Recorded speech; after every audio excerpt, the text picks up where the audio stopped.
رسول کریم اما بعد فاعوذ باللہ من الشیطان الرجیم بسم اللہ الرحمن الرحیم قال اللہ تبارک و تعالی فی الکلام المجید والفرقان الحمید ولا تقولوا لمن يقتل في سبيل الله اموات بل احیاء ولكن لا تشعرون صدق اللہ مولانا العظیم وبلغنا رسوله النبی الکریم ونحن على ذلك لمن الشاهدين والشاكرين والحمد لله رب العالمين الصلاة والسلام عليك يا رسول الله وعلى آلك وأصحابك يا حبيب الله. حمد و ثنا کے بعد انتہائی واجب الاحترام قابل صد احترام بزرگ اور دوستو، بالخصوص اسٹیج پر جلوہ فرما اور بردہ آغوش ولایت صاحبزادہ والا شان حضرت صاحبزادہ میاں صالح شرف پوری صاحب سیدہ محبوب اور پیر طریقت حضرت صاحبزادہ اسرار چشتی صاحب سیدہ محبوب، آج کے ہمارے میزبان محفل اور نقیب محفل قاری صاحب قبلہ اور پھر تمام سامعین کرام سعادت در سعادت اس محفل میں حاضری اور حاضری کے ساتھ پاکان امت کا تذکرہ سننے کی سعادت حاصل ہو رہی ہے. میں بلا مبالغہ آج کی اس تقریب کے میزبان ذوالفقار حسین صاحب کو مبارکباد پیش کروں گا کہ حضرت سید الشہداء ام رسول اسد اللہ و اسد رسول ہی حضرت سیدنا امیر حمزہ رضی اللہ تعالیٰ عنہ کی بارگاہ ناس میں عقیدتوں اور محبتوں کا نذرانہ پیش کرنے کے لیے حاضر ہیں. اور آپ حضرات جانتے ہیں کہ ویسے تو حضرت امیر حمزہ رضی اللہ تعالیٰ عنہ کی بارگاہ میں ہر دن زائرین کا ہجوم ہوتا ہے، لیکن بدھ کا دن خاص طور پر اس بارگاہ کے اندر ایک عجیب کیفیت اور سما ہوتا ہے. تو آج بھی وہی دن ہے اور مناسبت حضرت سید الشہداء ام رسول حضرت سیدنا امیر حمزہ رضی اللہ تعالیٰ عنہ کی شہادت کا تذکرہ ہم نے سننا ہے. اور یہ بات بالکل یقینی بات ہے کہ جسے حضرت سید الشہداء کی توجہات حاصل ہو جائیں اس کا بخت سنور جاتا ہے، اس لیے کہ آپ ان نفوس قدسیوں میں سے ہیں جن کے بارے میں نبی علیہ السلام نے ارشاد فرمایا کہ ان اللہ اختارنی واختار علی اصحابی، اللہ نے اپنے لیے مجھے چنا اور میرے لیے میرے صحابہ کو چنا، جن کو رب نے چن کر اپنے نبی کے دامن کرم سے وابستہ کیا اور جن کے ایمان کو معیار ایمان قرآن میں کہا گیا کہ ایمان اس طرح لاؤ جس طرح صحابہ لائے. اس مقدس جماعت کا ذکر ہے کہ جو آقا کریم صلی اللہ علیہ وآلہ وسلم کی فیض صحبت سے فیضیاب ہوئے اور ان کے دلوں جیسے پاکیزہ دل کائنات میں کسی کے نہیں، اور ان کے علم جیسا گہرا علم کائنات میں کسی کا نہیں، اور ان کے احوال جیسے عمدہ اور بہترین احوال کائنات میں کسی کے نہیں. ان میں جس ہستی کا ذکر ہم کرنے لگے ہیں، آقا کریم صلی اللہ علیہ وآلہ وسلم کی ذات کے ساتھ تین نسبت قرابت، تین رشتہ داری کی نسبتیں انہیں حاصل ہیں. حضرت سید الشہداء امیر حمزہ رضی اللہ تعالیٰ عنہ نبی علیہ السلام کے چچا ہیں، اور وہ چچا جن کے بارے میں فرمایا خیر اعمامی حمزہ، نبی علیہ السلام نے فرمایا کہ چچا تو میرے اور بھی ہیں لیکن مجھے اپنے چچاؤں میں سب سے محبوب چچا حضرت امیر حمزہ رضی اللہ تعالیٰ عنہ ہے. تو فرمایا کہ ایک نسبت چچا اور بھتیجے کی ہے کہ حضرت امیر حمزہ رضی اللہ تعالیٰ عنہ نبی علیہ السلام کے چچا ہیں، اور دوسری نسبت یہ ہے کہ حضرت امیر حمزہ رضی اللہ تعالیٰ عنہ کی والدہ اور نبی رحمت صلی اللہ علیہ وآلہ وسلم کی والدہ حضرت سیدہ آمنہ رضی اللہ تعالیٰ عنہ اور حضرت امیر حمزہ رضی اللہ تعالیٰ عنہ کی والدہ، یہ آپس میں چچا زاد بہنیں ہیں، جس رشتے سے نبی علیہ السلام اور حضرت امیر حمزہ آپس میں خالہ زاد بھائی بھی ہیں. اور تیسرا قرابت کی اور رشتہ داری کی نسبت یہ ہے کہ نبی اکرم صلی اللہ علیہ وآلہ وسلم اور حضرت امیر حمزہ رضی اللہ تعالیٰ عنہ دودھ شریک بھائی ہیں، یعنی رضائی بھائی ہیں، اور حضرت صہیبہ جن کو ابو لہب نے نبی علیہ السلام کی ولادت کی خوشی میں آزاد کیا تھا اور وہ ایمان لائی، ان کا دودھ ان دونوں حضرات نے یعنی نبی رحمت صلی اللہ علیہ وسلم اور حضرت امیر حمزہ رضی اللہ تعالیٰ عنہ نے پیا۔ تو اس نسبت سے یہ دونوں رضائی بھائی بھی ہیں، یعنی 3 رشتہ داریاں ہیں۔ حضرت امیر حمزہ سرکار کے چچا بھی ہیں، خالہ زاد بھائی بھی ہیں اور رضائی بھائی بھی ہیں۔ حضرت امیر حمزہ رضی اللہ تعالیٰ عنہ قبول اسلام سے پہلے مکہ کے شہر کہلاتے تھے۔ مکہ کا شہر آپ کو کہا جاتا تھا۔ بہادری اور طاقت اللہ نے اتنی عطا فرمائی تھی، شکار کے شوقین تھے، اور عالم کفر کو حضرت امیر حمزہ پہ بڑا ناز تھا کہ یہ طاقت ہمارے پاس ہے اور اس وجہ سے مسلمان ہماری طرف کبھی نظر اٹھا کر نہیں دیکھیں گے۔ حضرت امیر حمزہ رضی اللہ تعالیٰ عنہ حالت کفر میں بھی نبی علیہ السلام کا ادب کرتے رہے، اور یہ بات یقینی ہے کہ جس نے جاہلیت میں یا کفر کی حالت میں بھی کسی نبی کا ادب کیا، اللہ نے اسے ایمان کی دولت ضرور عطا فرمائی ہے۔ حضرت موسیٰ علیہ السلام کے مقابلے میں فرعون نے جو جادوگر بلائے تو فرعون میں تھے، لیکن انہوں نے موسیٰ علیہ السلام سے عرض کیا کہ آپ اگر اجازت دیں تو پہلے ہم جادو دکھائیں۔ تو جس طرح آپ اجازت دیں، تو یہ انہوں نے ادب کیا حضرت موسیٰ علیہ السلام کا۔ اللہ نے اس ادب کی وجہ سے ان سارے جادوگروں کو ایمان کی دولت عطا فرمائی۔ حضرت موسیٰ علیہ السلام کا وہ ادب کرنے والے وہ سارے مومن بنے، اور یہاں حضرت امیر حمزہ رضی اللہ تعالیٰ عنہ جس وقت آپ اسلام نہیں لائے تب بھی نبی علیہ السلام کا بڑا ادب اور احترام کا ایک رشتہ تھا۔ یعنی آپ اندازہ لگائیے کہ آپ شکار کھیل کر واپس آئے، آپ کی جو کنیز تھی انہوں نے کہا ہے ابو ہمارا جو آپ کی کنیت تھی کہ تمہاری بہادری پر افسوس ہے، یہ بہادری کس کام کی ہے کہ ابھی میں نے گھر کی کھڑکی سے دیکھا ہے کہ تمہارے بھتیجے کو جنہوں نے نبوت کا اعلان کیا ہے ان کو بیت اللہ شریف کی دیواروں میں ابو جہل نے پیٹا ہے، زد و کوب کیا ہے اور اہانت کی کوشش کی ہے۔ تو حضرت امیر حمزہ رضی اللہ تعالیٰ عنہ انہی قدموں پر پلٹ کر گئے، اور آپ نے جاتے ہی جو کمان تھی وہ کمان جا کر ابو جہل کے سر میں ماری اور اس کا سر پھوڑ دیا۔ جس وقت قریش کے کچھ سردار حضرت امیر حمزہ کو روکنے کے لیے اٹھے تو ابو جہل نے ان سے کہا تم جانتے نہیں یہ حمزہ ہے تو کس طرح روکو گے نہیں، اس لیے میں بات کرتا ہوں۔ تو ابو جہل نے حضرت امیر حمزہ رضی اللہ تعالیٰ عنہ سے کہا کہ ایسا تو نہیں ہے کہ آپ نے اسلام قبول کر لیا ہے اور اپنے بھتیجے کے دین کو قبول کر لیا اور بت پرستی کو چھوڑ دیا، اس کا دین قبول کر لیا جو ہمارے بتوں کو برا کہتا ہے۔ تو حضرت امیر حمزہ رضی اللہ تعالیٰ عنہ نے فرمایا کہ پہلے تو میں مسلمان نہیں تھا، لیکن اب میں کہتا ہوں کہ میں کلمہ پڑھ کر مسلمان ہوتا ہوں۔ جہاں آپ نے اسلام کو اور ایمان کا اظہار کیا اور پھر نبی علیہ السلام کی بارگاہ ناز میں آئے اور عرض کیا کہ بھتیجے میں نے آپ کا بدلہ لے لیا، نبی علیہ السلام نے فرمایا چچا میں بدلے لینے نہیں آیا، نہ میں لوگوں سے انتقام لینے کے لیے آیا ہوں، مجھے خوشی تب ہوگی جب آپ کی قوت اور یہ طاقت اسلام کے لیے صرف ہو۔ تو حضرت امیر حمزہ رضی اللہ تعالیٰ عنہ نے عرض کیا کہ بھتیجے کلمہ تو میں پہلے بھی پڑھ چکا ہوں، لیکن میں دوبارہ اپنے اسلام اور ایمان کا اظہار کرتا ہوں کہ میں مسلمان ہو چکا ہوں۔ حضرت امیر حمزہ رضی اللہ تعالیٰ عنہ کا جو قبول اسلام ہے یہ نبوت کا 6واں سال ہے، اور اس سال نبی علیہ السلام دار ارقم میں جلوہ فرما ہے، اور دار ارقم مکہ کا وہ گھر ہے جہاں اللہ کے حکم سے آپ 3 سال رہے، اور اللہ تعالیٰ کا حکم تھا کہ آپ اپنے ایمان کا اظہار نہیں کریں گے، نماز چھپ کر پڑھیں گے، کلمہ اعلانیہ نہیں پڑھا جائے گا، ایمان اعلانیہ نہیں لایا جائے گا۔ تو 3 سال حضور دار ارقم میں رہے۔ حضرت امیر حمزہ رضی اللہ تعالیٰ عنہ نے جب کلمہ پڑھا تو اس کے صرف 3 دن بعد ایک اور قوت اسلام کے دامن سے وابستہ ہوتی ہے، اور یہ وہ دوسری قوت ہے کہ جن پر کافروں کو بڑا ناز تھا، اور یہ مراد رسول حضرت سیدنا فاروق اعظم رضی اللہ تعالیٰ عنہ کی ذات ہے۔ صرف 3 دن بعد حضرت فاروق اعظم رضی اللہ تعالیٰ عنہ دار ارقم کی طرف آئے نبی علیہ السلام کی بارگاہ ناز میں، تو دار ارقم کے دروازے پر پہرا حضرت امیر حمزہ رضی اللہ تعالیٰ عنہ دے رہے۔ آپ نے حضرت عمر کو آواز دے کر کہا کہ اگر کسی نیک ارادے سے آئے ہو تو میں تمہیں خوش آمدید کہتا ہوں، لیکن اگر تمہارا ارادہ اچھا نہیں ہے تو یہ ذہن میں رکھنا کہ مجھے حمزہ کہا جاتا ہے، اور حمزہ کا معنی کیا ہے؟ حمزہ شیر کو کہا جاتا ہے۔ حمزہ کو جو معنی ہے لغت کے اعتبار سے وہ شیر کا معنی ہے، کیونکہ شیر کے لیے عربی گرامر میں بہت سارے لفظ استعمال ہوتے ہیں۔ شیر اگر اپنی کچھار میں یعنی ٹھکانے پر بیٹھا ہو تو اس شیر کو اسد کہتے ہیں، اور شیر اگر اپنی کچھار سے باہر نکلے تو اس شیر کو زرغام کہتے ہیں، اور شیر اگر دشمن پر نظر ڈالے تو اسے زیغم کہتے ہیں، اور اگر دشمن کی طرف شیر لپکے تو اس شیر کو غضنفر کہتے ہیں۔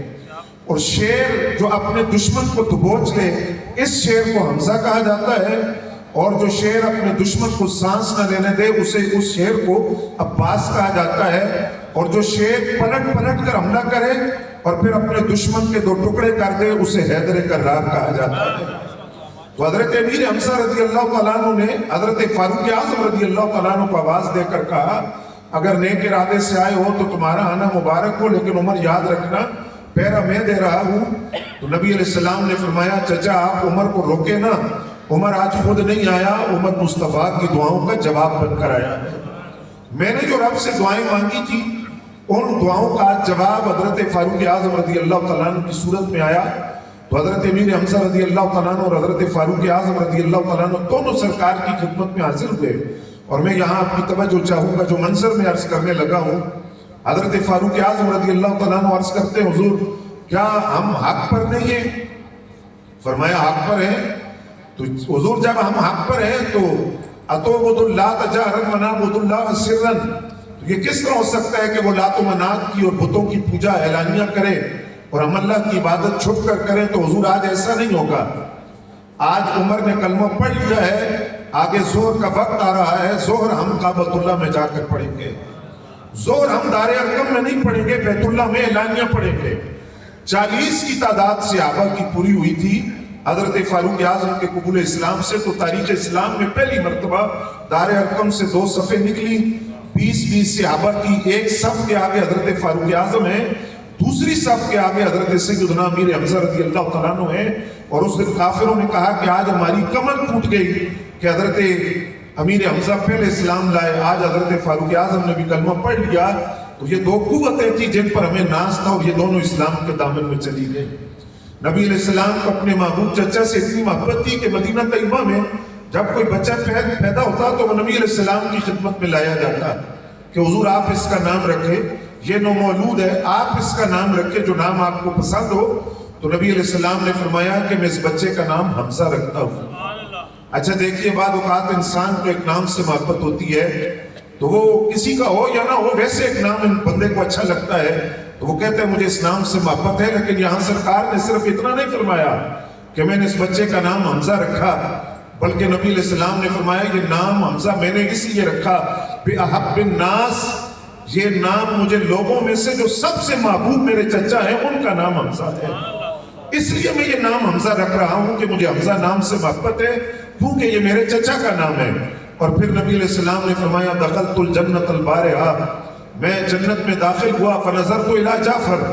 تو میں نے جنت کے اندر حضرت جعفر طیار رضی اللہ تعالیٰ عنہ کو دیکھا، یطیر مع الملائکہ، وہ فرشتوں کے ساتھ جنت میں اڑ رہے ہیں۔ اور نبی علیہ السلام فرماتے میں نے حضرت امیر حمزہ رضی اللہ تعالیٰ عنہ کو دیکھا، وہ جنت کے اندر ایک تخت پر ٹیک لگا کر بیٹھے ہوئے ہیں۔ کیوں؟ فرمایا اس لیے کہ سید الشہداء عند اللہ یوم القیامہ حمزہ، قیامت کے دن شہداء کی ایک کثیر تعداد ہوگی، قیامت تک لوگ اسلام کی سربلندی کے لیے اپنی جانوں کا نذرانہ پیش کرتے رہیں گے، شہداء اسلام کے دامن میں اکٹھے ہوتے رہیں گے، لیکن فرمایا قیامت کے دن شہیدوں کا سردار ایک ہی ہوگا اور وہ حضرت امیر حمزہ رضی اللہ تعالیٰ عنہ کی ذات ہوگی۔ اور پھر نبی علیہ السلام کی محبت حضرت امیر حمزہ سے یہ تھی، دیکھیے محبوب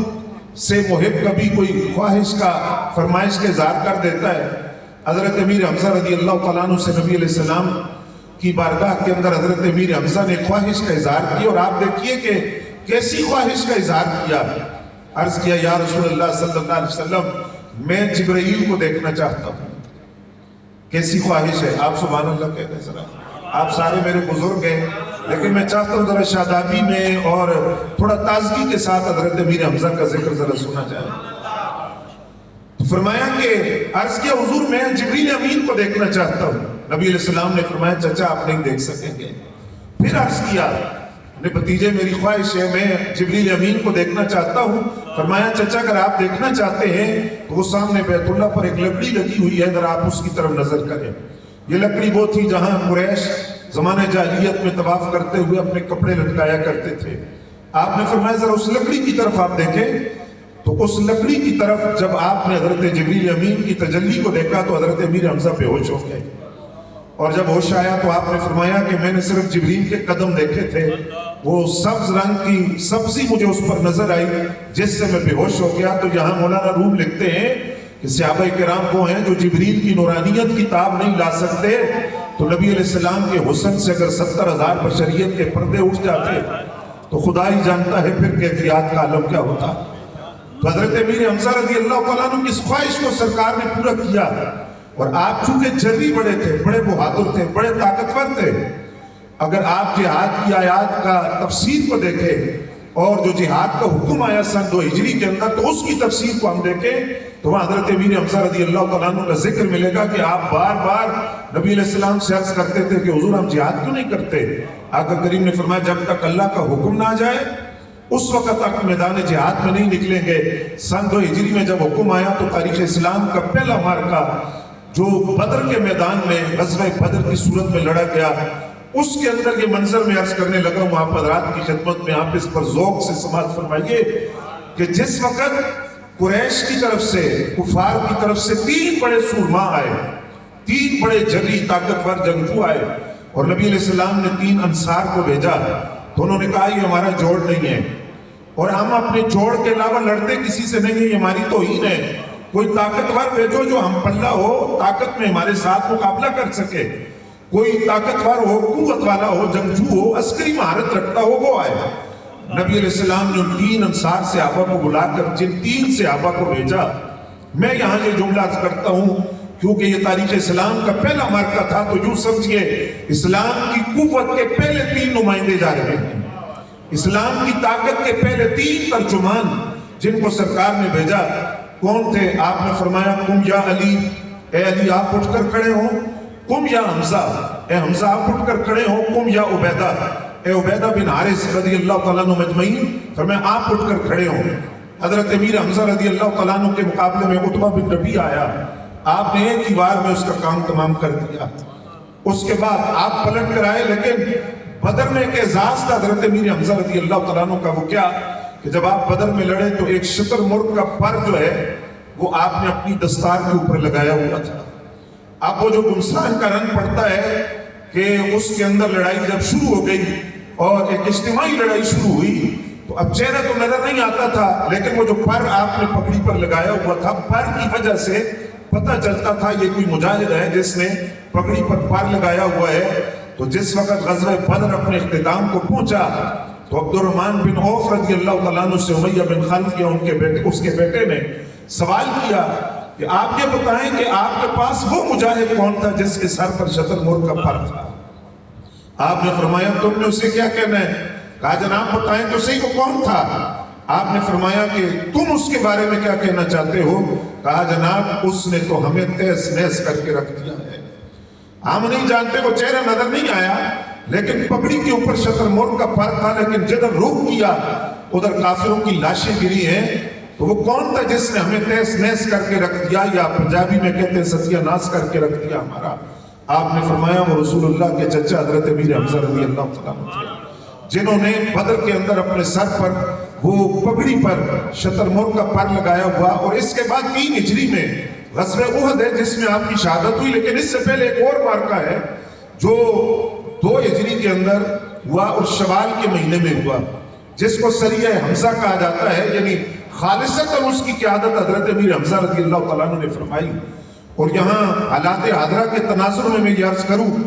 یہ جو ایک جماعت اور ایک لشکر سرکار نے بھیجا تھا، سریہ اس لشکر کو کہتے ہیں جو نبی علیہ السلام کے حکم پر گیا لیکن خود حضور اس میں شریک نہیں تھے. تو یہ سریہ حضرت امیر حمزہ کی قیادت میں گیا. علم نبی علیہ السلام نے حضرت امیر حمزہ رضی اللہ تعالیٰ عنہ کو دیا اور نبی اکرم صلی اللہ علیہ وسلم خود رخصت کرنے کے لیے تشریف لائے. حضرت امیر حمزہ اس کی قیادت کر رہے تھے. یہ جو قبیلہ تھا جس کے خلاف بھیجا گیا اس کو بنو قینقاع کہا جاتا تھا اور یہ یہودیوں کا قبیلہ تھا. مدینہ طیبہ کے اندر یہودیوں کے 3 قبیلے آباد تھے، بنو نضیر اور بنو قریظہ اور بنو قینقاع. بنو قینقاع قبیلہ جو تھا، جب انہوں نے شرارتیں شروع کی اور سازشیں، کیونکہ بنیادی طور پر یہ جو یہودی ہیں یہ ایک سازشی قوم ہے، ان پر ذلت کو مسلط کیا گیا، انبیاء کو انہوں نے قتل کیا، اللہ کی توہین انہوں نے کی. قرآن میں موجود ہے، انہوں نے کہا ید اللہ مغلولہ، اللہ کے ہاتھ بندھے ہوئے معاذ اللہ. انہوں نے اللہ تعالیٰ کے لیے فقیر کا لفظ بولا. تو یہ یہودی اگرچہ بڑی ایک لاڈلی قوم تھی، لیکن خود انہوں نے اپنے آپ پر ذلت کو مسلط کر دیا، اور ہمیشہ سے یہ ایک سازشی قوم رہی۔ تو جو بنو قینقاع قبیلہ تھا، یہ یہودیوں کا قبیلہ تھا۔ جب انہوں نے شرارتیں شروع کی اور انہوں نے ایک تانا مسلمانوں کو دیا، انہوں نے کہا بدر میں جن سے تم لڑے ہو وہ اور تھے، ذرا ہم سے لڑ کر دکھاؤ، ہم سے لڑو گے تو ہم تمہارا نام و نشان صفحہ ہستی سے مٹا دیں گے۔ تو حضور نے فرمایا، امیر حمزہ رضی اللہ تعالیٰ عنہ سے فرمایا، کوئی بڑے لشکر کی ضرورت نہیں ہے، آپ خود شیر ہیں، آپ چند صحابہ کو ساتھ لے جائیں اور قینقاع قبیلے کو سبق دے کر آئیں۔ حضرت امیر حمزہ رضی اللہ تعالیٰ عنہ گئے، تو وہ جنہوں نے کہا تھا کہ بدر میں پالا اور سے پڑا تھا تو ہم سے لڑو، 15 دن کو اپنے گھر سے باہر ہی کوئی نہیں نکلا۔ حضرت امیر حمزہ تلواریں سونت کر کھڑے رہے، یہ 15 دن ایک یہودی بھی اپنے گھر سے باہر نہیں نکلا،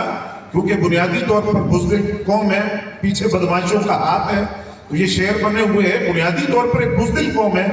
تو 15 دن کوئی باہر نہیں آیا۔ آخرکار انہوں نے تھک کر ایک بندہ بھیجا، جنہوں نے حضرت امیر حمزہ سے کہا کہ آپ جو فیصلہ ہمارے بارے میں کر دیں ہمیں قبول ہے۔ نبی علیہ السلام کی بارگاہ میں عرض کیا، حضور اس یہودی قبیلے کا کیا سزا ہے؟ تو آپ نے حضرت امیر حمزہ رضی اللہ تعالیٰ عنہ سے فرمایا، ان سے کہو اپنا بوریا بستر گول کریں اور مدینے سے باہر نکل جائیں۔ تو یہ پہلا قبیلہ تھا یہودیوں کا جن کو مدینے سے نکالا گیا۔ اس کے بعد بنو قریظہ اور بنو نضیر، جن کے خلاف ان کو پہلے خیبر بھیجا گیا، پھر خیبر سے بھی ان کو نکالا گیا۔ تو پہلا سریہ، پہلا لشکر بدر کے بعد جو پہلا سریہ ہے، سریہ حمزہ، اس کی قیادت حضرت امیر حمزہ رضی اللہ تعالیٰ عنہ نے فرمائی۔ اس کے بعد 3 ہجری، یہی شوال کا مہینہ تھا، اس شوال کے مہینے میں تاریخ اسلام کا دوسرا بڑا معرکہ جس کو غزوہ احد کہا جاتا ہے وہ رونما ہوا، اور اس میں 1000 کا لشکر 3000 کے مقابلے میں آیا، جس میں عبداللہ ابن ابی رئیس المنافقین اپنے 300 آدمی لے کر سائڈ پر ہو گیا۔ 700 صحابہ 3000 کا مقابلہ کرنے کے لیے احد کے میدان میں آئے۔ مالی اور جانی طور پر نقصان ہوا اہل اسلام کو، لیکن اس کا منظر یہ تھا حضرات کہ 31 کافروں کو اکیلے حضرت امیر حمزہ نے واصل جہنم کیا، 31 کافروں کو۔ اور یہ جو تلوار ہم دیکھتے ہیں، یہ شو پیس تلوار تو وہ پتری کی بنی ہوئی ذرا ہلکی سی ہوتی ہے، لیکن جو اصل تلوار ہوتی ہے اس کا بڑا وزن ہوتا ہے، اور اس تلوار کو اٹھانا بھی بڑا طاقت کا کام ہوتا ہے، پھر اس کو چلانا بڑی مہارت اور طاقت چاہیے۔ احد کے اندر حضرت امیر حمزہ کا اعزاز تھا کہ آپ ایک وقت میں 2 تلواروں کے ساتھ جہاد کر رہے تھے، 2 تلواریں دونوں ہاتھوں میں پکڑی ہوئی تھی، اور مسلسل آپ 2 تلواریں چلاتے رہے، اور 31 کافروں کو آپ نے واصل جہنم کیا۔ اس کے بعد حضرت امیر حمزہ رضی اللہ تعالیٰ عنہ، آپ کا سینے پر وار نہیں ہوا بلکہ پشت سے وار کیا گیا۔ آپ ایک چٹان سے پاؤں آپ کا پھسل گیا، گر گئے جب آپ پر حملہ کیا گیا، اور حملہ کرنے کے بعد آپ کی لاش کو مسلح کیا گیا۔ صرف شہادت نہیں ہے، تاریخ اسلام کی ایسی دردناک شہادت ہے کہ جہاں کلیجہ منہ کو آتا ہے، رونگٹے کھڑے ہو جاتے ہیں سوچ کر کہ آپ کی لاش کا مسلح کیا گیا، ناک، کان اور ہونٹ آپ کے کاٹ دیے گئے، اور سینہ چاک کر کے آپ کا جو جگر تھا اسے نکالا گیا، اور حضرت امیر حمزہ رضی اللہ تعالیٰ عنہ کا وہ جو جگر تھا اس کو چبانے کی کوشش کی گئی۔ جس وقت احد کا معرکہ اپنے اختتام کو پہنچا تو نبی اکرم صلی اللہ علیہ وآلہ وسلم نے مولا حیدر کرار سے فرمایا کہ امیر حمزہ رضی اللہ تعالیٰ عنہ کی لاش نظر نہیں آ رہی۔ حضرت مولا علی کا حضرت امیر حمزہ سے وہی رشتہ تھا جو نبی علیہ السلام کا رشتہ ہے، یعنی جس طرح حضرت امیر حمزہ سرکار کے چچا تھے، اسی طرح نبی اکرم صلی اللہ علیہ وسلم کے جس طرح آپ چچا تھے، اسی طرح مولا حیدر کرار کے بھی آپ چچا تھے۔ حضرت مولا حیدر کرار حضرت امیر حمزہ رضی اللہ تعالیٰ عنہ کو تلاش کرنے کے لیے آئے، اور جب اس حالت میں دیکھا کہ سینہ چاک ہے اور کلیجہ سینے سے باہر ہے جس کو چبانے کی کوشش کی گئی ہے، اور اس کے بعد لاش کا مسلح کیا گیا ہے، یعنی جسم پہچانا نہیں جا رہا، چہرے سے شناخت نہیں ہو رہی کہ کس کی لاش ہے، تو حضرت مولا حیدر کرار روتے ہوئے نبی علیہ السلام کی خدمت میں حاضر ہوئے اور عرض کیا، یا رسول اللہ صلی اللہ علیہ وسلم، حضرت امیر حمزہ رضی اللہ تعالیٰ عنہ کی لاش کو میں نے اس حالت میں دیکھا ہے۔ آقا کریم صلی اللہ علیہ وآلہ وسلم حضرت امیر حمزہ رضی اللہ تعالیٰ عنہ کی لاش کو دیکھنے کے لیے آئے۔ میں یہاں ایک جملہ عرض کر دوں کہ وہ جو کلیجہ چبایا گیا، مختلف روایات ہیں، لیکن روایات اگر کہیں ایسی کسی صحابی کے بارے میں ملے کہ زمانہ جاہلیت میں کوئی ایسا کام ان سے ہوا، تو ہمیں یہ اصول یاد رکھنا چاہیے کہ ان الاسلام